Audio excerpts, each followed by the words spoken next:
Good morning, Unity Palo Alto.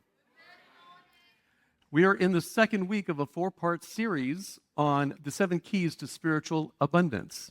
The kingdom of heaven, that greater expression of our spiritual reality, our oneness with the allness of life, the realm of pure, unlimited potential and possibility is what that kingdom is all about. And it is available in this moment to each one of us. And each one of us are a part of that. All we need to do is wake up. Wake up and start practicing. And that first key that we talked about last week was the key of making the commitment. And we talked about abundance as a flow of energy, a flow of good, a flow of experiences of life. And commitment is the sacred yes to that flow. It is saying yes to life. It is saying, yes, I'm in this experience, and I want to live and move and have my being in this experience, and I'm committed. I'm in. Are you in? Yes. All right. So during this last week, I gave us a practice, and that practice was to decide and look at how you are showing up in life, how you are giving to life, and how you are receiving from life, how you are adding to life and the world around you. And notice I said how. It's what experience, what value, how are you expressing this divine energy in your life? How are you giving to life, and how are you receiving it? I got a text from Jo. She took that practice and she started creating a journal, and she gave me permission to read you some of the entries. Here's the idea of waking up in the morning and affirming, this is how I'm going to add to the world and how I'm going to receive from the world. Today, I receive what is, and I add presence and curiosity. I receive abundance, resources, and support, and I add wise management and loving stewardship. I focus on efficiency, speed, and obliterate. Now, if you weren't here 3 weeks ago, Jo gave a talk based on the book, The Game of Life by Florence Scovel Shinn. Practice of denials are taking those error thoughts, those things that we are holding on to, those stories that are running around in our brain that create that false sense of separateness, that sense of lack and limitation, that sense of strife in our life. You know those thoughts? It's taking those thoughts and it's letting them go. And instead of just gently brushing it away, Flossie says, we're going to obliterate them. Obliterate them from our consciousness, letting them go, getting rid of them. When they show up, you press the delete button and they're gone. So I love that idea. She goes on to say, today I receive the newness of life, her zeal, her sparkle, her giddiness, her quiet bliss, her warmth. To this bowl I add gratitude, appreciation, reverence, honor, respect, holiness, awe, admiration, and wonder. In this moment, I receive beauty, the beauty of life. I receive it by slowing down and being still. In the stillness, I appreciate and add gratitude and humility. Thank you, God. Thank you, Spirit. Thank you, love. What would it be like in your life if you woke up in the morning and set that kind of intention and said, here's what I'm going to add to life in the middle of receiving it, receiving what is, all of it. Whatever it is. Life is. And sometimes life happens and things are things that we would not label as good stuff. Yes? So instead of worrying about it and labeling it as bad and then telling all the stories and creating the stories in our life, we can just say, this is what is. It's here, and how am I going to show up in it? Now, my practice for the week, I went the other direction. I went the I'm in. That's the sacred yes. Right? The knowing that when you're in, when you say yes to something and you have that conviction, that feeling, I'm in, it creates something different in you, doesn't it? It creates an energy with you and a grounding within you. And it's an opportunity for us to say, yes, I'm in. So I woke up in the mornings and I would say, I'm into life. When I remembered, I think that was twice. And then when I realized, when I found myself, I'm going to say when I got angry or got upset or got fearful or was stuck in that box of stories, you know that box that we talked about last week? When I awoke to that I was stuck in there, that's when I said, wait a minute, I'm in. Whatever this is, whatever is showing up here, it's for me. Why? Because I'm in it. That's how I know that it's for me. So instead of being in the story and in the fear, in the doubt, and in the frustration, I just stopped and said, wait a minute, I'm in. And that re-anchored me in this idea of that sacred yes. I say yes to life. So if the first key is making a commitment, it's saying yes, what am I saying yes to? That's the big question. What vision am I holding? What inner picture am I giving my energy to? And that's the second key, is holding the vision. Commitment gets us going. Vision gives us direction. Commitment allows my feet to move and gets me in the energy and the flow. Vision points me in the right direction. There's a beautiful Buddhist saying that says, essentially, our life is shaped by our mind. We become what we think. The Apostle Paul said it a little differently in his letter to the Romans. He said, be ye transformed by the renewing of your mind. Now, if my life becomes what I'm thinking, if my experience of life becomes all of those stories, all of those frustrations, all of those things that I'm running around with, then transforming my mind is how I can renew myself. Renewing my mind is how I can transform my life. Renewing those thoughts and changing those thoughts puts me in a different mindset and allows me to live from an awareness that my life is shaped by the thoughts that I think and the possibilities that I'm able to receive. So recognize the manner in which I'm thinking shapes how I receive things, shapes how I give to the world.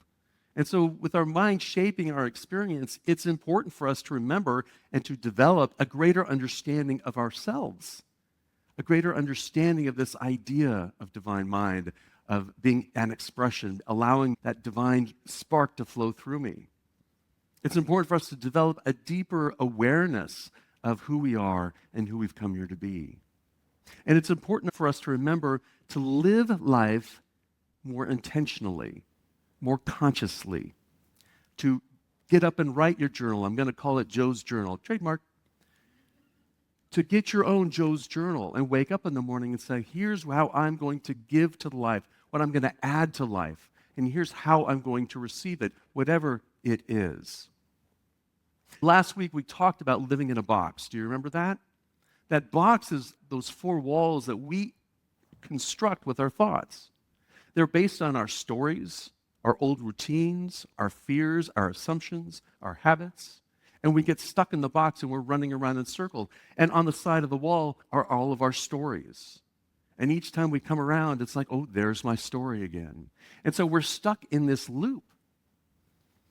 And when we're stuck in that loop, we're unable to see beyond the four walls. We're unable to open ourselves to that flow of life. We are constricting our own sense of goodness. But the good news is that box has a blueprint. And the blueprint are your thoughts, are your belief systems. The blueprint are your old habits. The blueprint are the things that you tell yourself over and over again. And those are the things that we can dismantle. Our blueprint are built by our old beliefs and our beliefs in what we think is possible, what we think we deserve because we don't think we're worthy. We don't think we're welcome. And it's built with the idea, the concept of the life as being against us rather than for us or supporting us. If the box has a blueprint, we have the ability to dismantle it and to create more inner freedom because that inner freedom has a blueprint too. And the blueprint is your vision. Our old beliefs build a small room, but the vision opens the window so that we can see beyond it. There's a saying in the Keys to the Kingdom that says, you will never rise higher than your personal vision for yourself.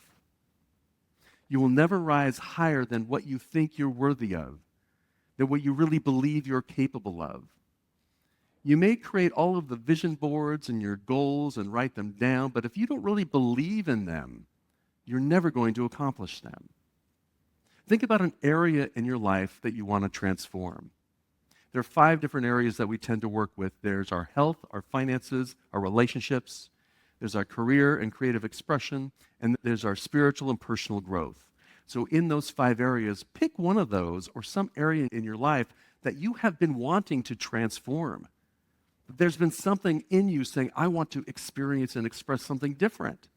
Because that pull within you, that's spirit. That's the pull of the universe saying, this is your direction. Your vision transforms your present state of experience. The vision is not fantasy. The vision is not, I want $1 million and I want it by Thursday. I'd be okay with that. But fantasy is an escape from the present moment. Those kind of visions, those kind of wants are an escape from what truly is. But a true vision is really transforming the present because it's transforming our consciousness about it. Instead of going from, wouldn't it be nice that something out there would change? It's what is calling from within me to be of greater expression in this moment. And am I willing to see it, to feel it, and to move towards it? That's a good vision. That's a true vision. What is calling within me to express in this experience? That's why last week we talked about commitment. How will I show up? What values will I bring to that? How will I give to the world? And now we can add the language of what. What will I give to the world? What will I add to the world? What will I receive? What am I receiving from the world? Once we have the attitude, we can then add onto it the more detail. Vision is the inner blueprint of your higher possibility.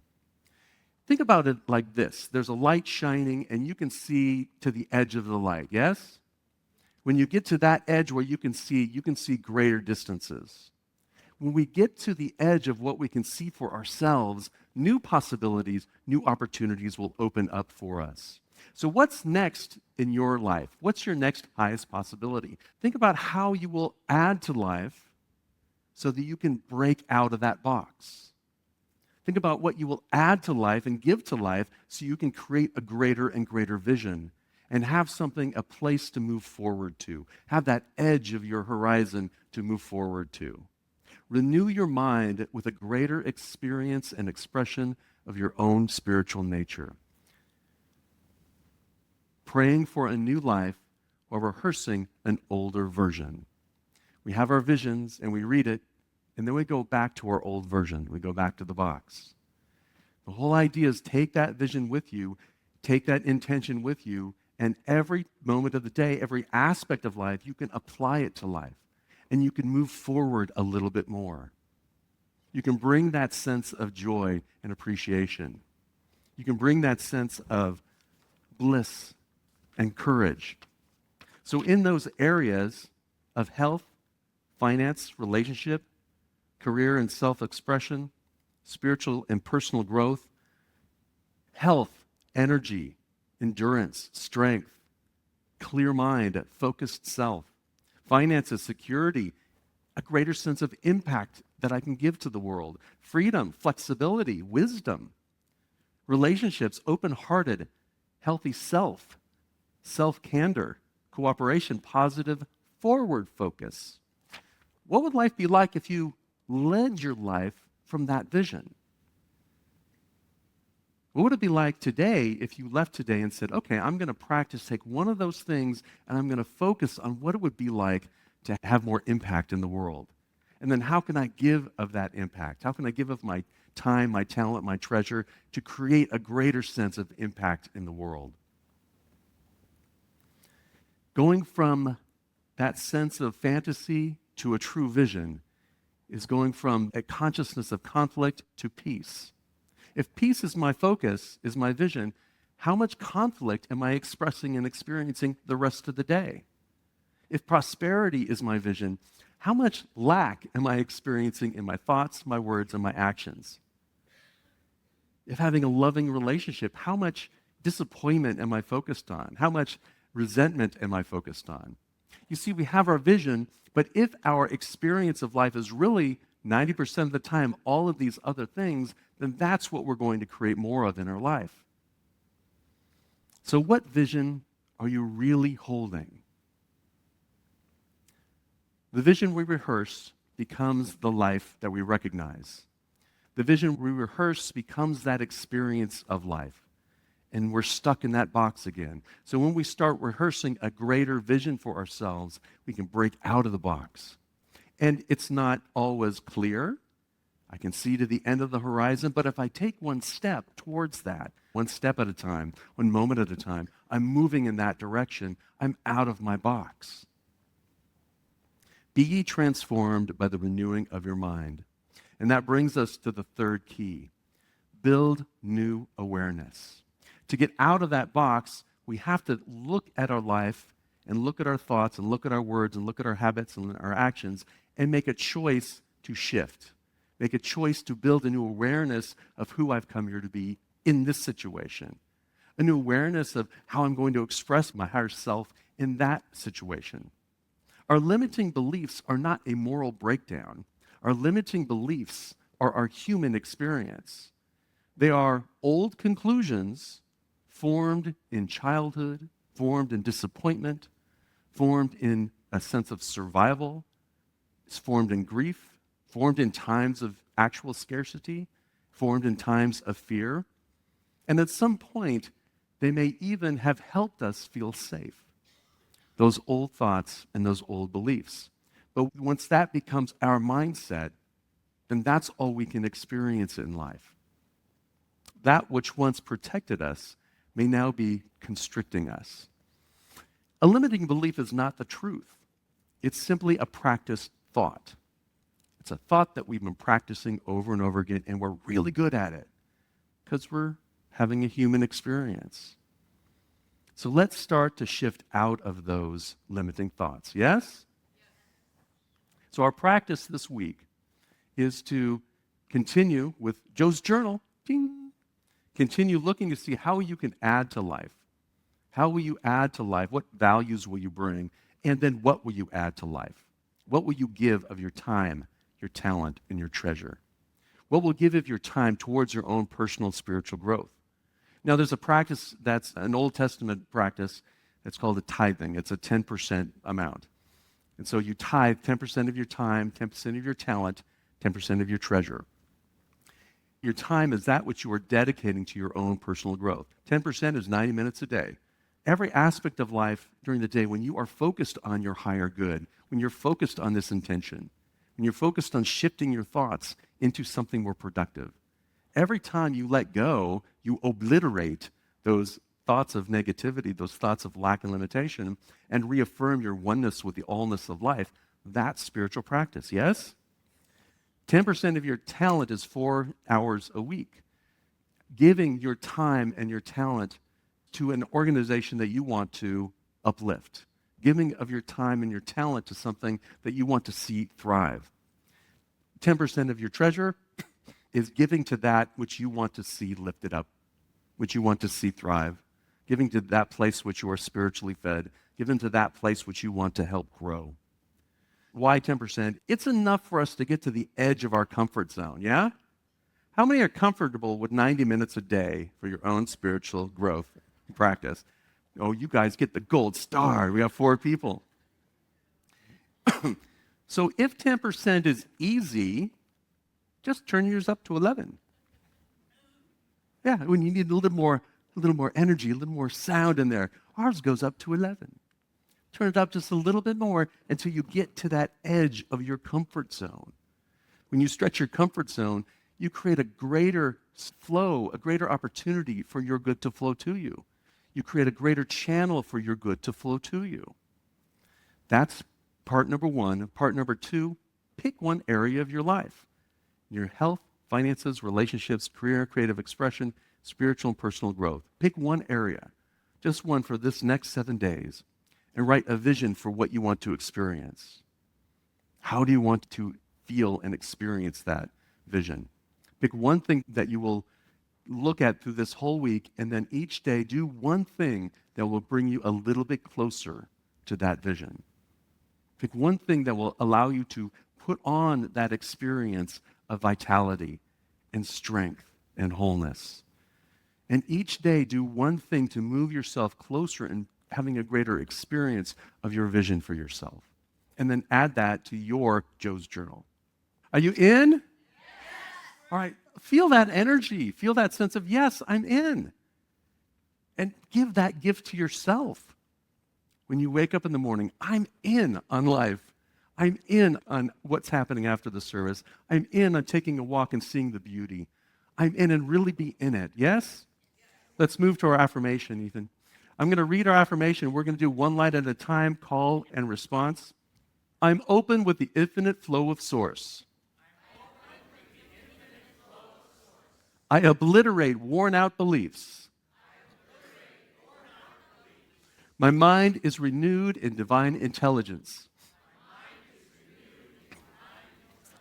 I see myself spiritually whole, wise, and wealthy.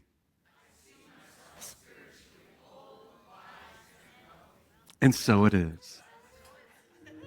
Let's take that into a time of meditation and affirmative prayer.